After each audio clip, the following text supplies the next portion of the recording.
সুপ্রিয় দর্শক, ইংলিশ শেখার ভিডিওটি দীর্ঘ হয় ভিডিওটিকে দুটি অংশে বিভক্ত করা হয়েছে। প্রথম অংশে আমরা আলোচনা করব আপনি কেন ইংলিশ শিখতে পারেন না, বা প্রচলিত পদ্ধতিতে ইংলিশ শেখার ভুলটা কোথায়, বা কী কারণে আপনি এত দিনেও ইংরেজিতে দক্ষ হতে পারছেন না। আর আমরা দ্বিতীয় ভিডিওতে আলোচনা করব যে কীভাবে ইংলিশ শেখা যায় বা ইংলিশ শেখার পদ্ধতিটা কেমন হওয়া উচিত। দ্বিতীয় ভিডিওটি আমরা আপলোড করব আগামী 14 মার্চ 2021 বাংলাদেশ টাইম রাত 9:30। Please consider. অনারেবলভাবে ইংরেজিতে কথা বলা বা যে কোনো পরিবেশে নিজেকে স্মার্টলি রিপ্রেজেন্ট করার স্বপ্ন প্রায় সবারই থেকে থাকে। আর এই যোগ্যতা অর্জন করার জন্য আপনি যে নিয়মগুলো শিখছেন বা আপনাকে যে নিয়মগুলো শেখানো হচ্ছে তা আদৌ কি ইংলিশ শেখার জন্য ইফেক্টিভ কিনা তা কি কখনো ভেবে দেখেছেন?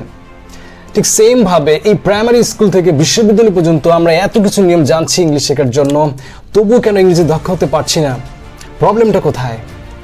সমস্যাটা কোথায়? কেন আমরা ইংরেজিতে এখনো দক্ষ হতে পারছি না? বিষয়টা চিন্তার বিষয়। আর এই বিষয়টা নিয়ে আজকে আলোচনা করব, আর নতুন কোনো পথ পাওয়া যায় কিনা তাও দেখার চেষ্টা করব। আর তার জন্য আমি এখানে একটা বাক্য লিখব। বাক্যটা হচ্ছে,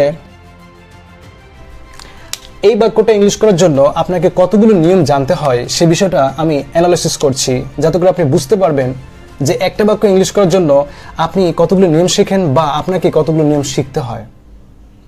সো এই বাক্যটা ইংলিশ করার জন্য আমাদের ফার্স্ট যে রুলসটা জানতে হয়, টেন্সটা কি এটাকে বুঝতে হবে। এটা হচ্ছে প্রেজেন্ট ইনডিফিনিট টেন্স, এবং এই ইংলিশটা করতে হবে বাক্যটাকে প্রেজেন্ট ইনডিফিনিট টেন্সের নিয়ম ফলো করে। অর্থাৎ প্রেজেন্ট ইনডিফিনিট টেন্স, এটা রুলসটা হচ্ছে সাবজেক্ট প্লাস ভার্বের প্রেজেন্ট ফর্ম দেন অবজেক্ট। এই ফর্মে আপনাকে এই বাক্যটা ইংলিশ করতে হবে। অর্থাৎ তার জন্য আমরা যদি খেয়াল করি, প্রথমে এই বাক্যটার সাবজেক্টটা কি? সাবজেক্টটা হচ্ছে হি, অর্থাৎ হি সাবজেক্ট, সে মানে হচ্ছে হি। এখন এই হিটা কেন হলো, এই বিষয়টা ইম্পর্টেন্ট। এই হিটা হচ্ছে প্রোনাউন। আর এখন প্রোনাউনটা আপনি কিভাবে নিশ্চিত করবেন? আর প্রোনাউনের জন্য আপনাকে জানতে হবে পার্টস অফ স্পিচ। আর পার্টস অফ স্পিচ মূলত 8 রুলস, 8টা নিয়ম থাকে। 8টা নিয়ম আপনাকে শিখতে হবে পার্টস অফ স্পিচ জানার জন্য। 8 প্রকার পার্টস অফ স্পিচ থাকে। তার মানে আপনাকে এখানে মোটামুটি 8 রুলস জানতে হবে পার্টস অফ স্পিচকে বোঝার জন্য। না হলে আপনি বুঝতে পারবেন না এই হিটা কি প্রোনাউন নাকি সাবজেক্ট না কি, এটা আপনার কনফিউশন দূর হবে না।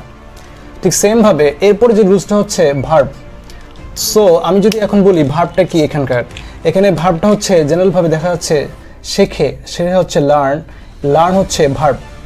কিন্তু শুধু লার্ন দিলে হবে না, এরপরে দিতে হবে একটা এস। এখন আমি আলোচনা করব প্রথমে লার্ন, তারপরে আমি আলোচনা করব এস কেন হলো এর ব্যাখ্যা একটু পরে দিতে হবে। তার প্রথমে একটা লার্ন আলোচনা করি। লার্ন এটা হচ্ছে একটা ভার্ব।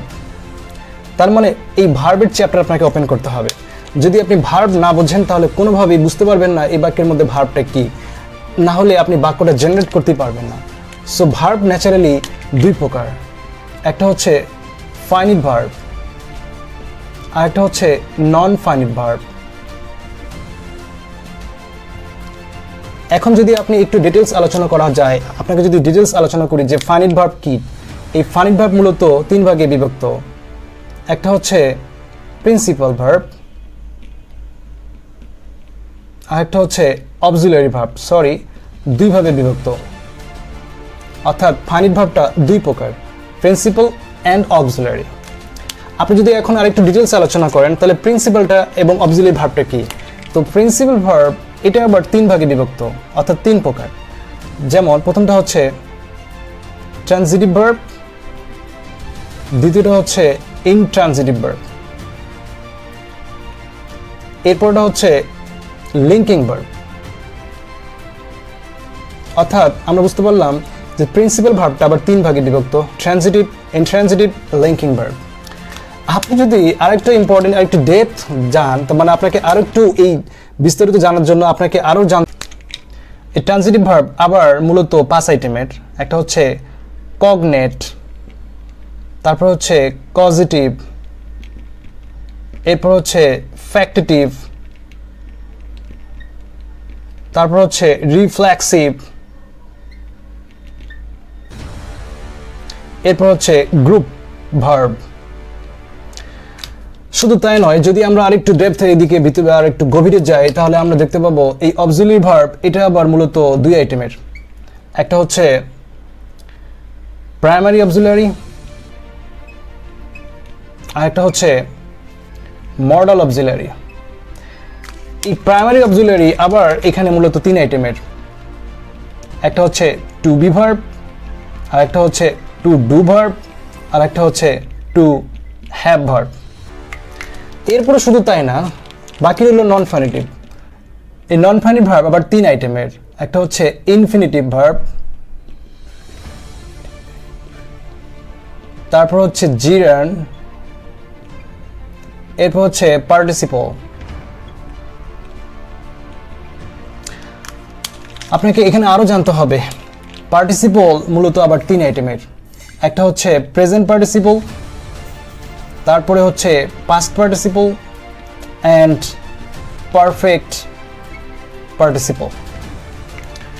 তাহলে যদি আমরা একটু আলোচনা করি যে এই ভার্ব জানার জন্য মূলত আপনাকে কতগুলো নিয়ম জানতে হচ্ছে। দর্শক একটু খেয়াল করে দেখবেন যে এই ভার্বটা জানার জন্য মূলত আপনাকে হিসাব করে যদি দেখা যায় যে ফাইনিট ভার্ব, তারপর non finite verb, principal, transitive, ট্রানজিটিভের হাত পা, তারপরে অক্সিলারি বিস্তারিত, দেন মডাল অক্সিলারি, এরপরে পার্টিসিপল, সব কিছু মিলে এখানে মোটামুটি প্রায় 24 রুলস রয়েছে।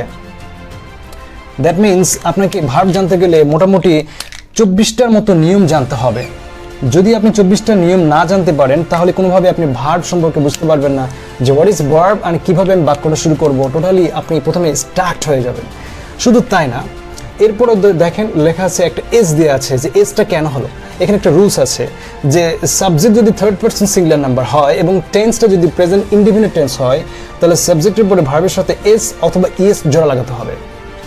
এখন এস বা ইএস জোড়া লাগাবেন, আপনি এই নিয়মটা প্রয়োগ করবেন। আর যদি এই নিয়মটা আমি যদি একটু ব্যাখ্যা করি, সাবজেক্ট যদি এটা সাবজেক্ট যদি থার্ড পারসন সিঙ্গুলার নাম্বার হয়, থার্ড পারসন, সো আমাকে এখানে জানতে হবে থার্ড পারসন মানে আমাকে পার্সনের চ্যাপ্টার ওপেন করতে হবে। সো পারসন ন্যাচারালি 3 আইটেমের, first person, second and third. So আপনাকে পার্সনের 3টে রূপ জানতে হবে, নাহলে আপনি বুঝতে পারবেন না। ফার্স্ট যে রুলসটা, সাবজেক্ট যদি থার্ড পারসন হয়, সিঙ্গুলার নাম্বার, দ্যাট মিনস আপনাকে এখন জানতে হবে নাম্বার যদি না জানেন তাহলে আপনি কনফার্ম করতে পারবেন না। সো নাম্বারের চ্যাপ্টার আপনাকে ওপেন করতে হবে। নাম্বার মূলত 2 আইটেমের, সিঙ্গুলার অ্যান্ড প্লুরাল। যখন আপনি জানলেন person number, third person singular number এবং টেন্সটা যদি প্রেজেন্ট ইনডিফিনিট টেন্স হয়, জেন্টলম্যান এই আপনি যদি টেন্সের মধ্যে চলে যান তাহলে দেখতে পাবেন এখানে টেন্স যদি আলোচনা করা হয় তো টেন্সের বিস্তারিত বিষয়টা আরেকটু ডেপথ। মূলত টেন্স যদি আমি এখানে একটু এক্সপ্লেন করি তো টেন্স মূলত 3 আইটেমের হয়। একটা হচ্ছে প্রেজেন্ট, তারপর হচ্ছে পাস্ট, তারপর হচ্ছে ফিউচার। আপনি যদি একটু ডেপথ ভিতরে চলে যান তাহলে এই 3টে অংশ আবার 4 ভাগে বিভক্ত, যেমন ইনডিফিনিট, কন্টিনিউয়াস, পারফেক্ট কন্টিনিউয়াস। এই যে এখানে যদি প্রেজেন্ট হয় 4টা, তাহলে পাস্ট হয় 4টা, ফিউচার হবে 4টা, তার মানে মোটামুটি এখানে 12টা নিয়ম রয়েছে। আপনি যদি টেন্সকে আরেকটু ডিভাইড করেন বা প্রয়োগ করার ক্ষেত্রে টেন্স আবার মূলত 2 আইটেমের, একটা অ্যাক্টিভ আর একটা হলো প্যাসিভ। তাহলে এখানে যদি 12 হয়, এখানে 12, তাহলে মোটমাট আপনাকে 24টা নিয়ম জানতে হচ্ছে। দ্যাট মিনস টেন্সের জন্য আপনাকে জানতে হচ্ছে 24টা রুলস, ভার্বের জন্য জানতে হচ্ছে 24টা রুলস, পার্টস অফ স্পিচ জানতে হবে আপনাকে 8টা রুলস, পারসন জানতে হবে থার্ড পারসন 3টা রুলস, নাম্বার জানতে হবে 2 আইটেমের। সো আপনি যদি একটু এটা একটা ক্যালকুলেটরের মধ্যে আমরা নিয়ে আসি তাহলে আমরা কিছু হিসাব করতে পারি যে একটা বাক্য ইংলিশ করার জন্য আমাদেরকে কতগুলো নিয়ম জানতে হয়।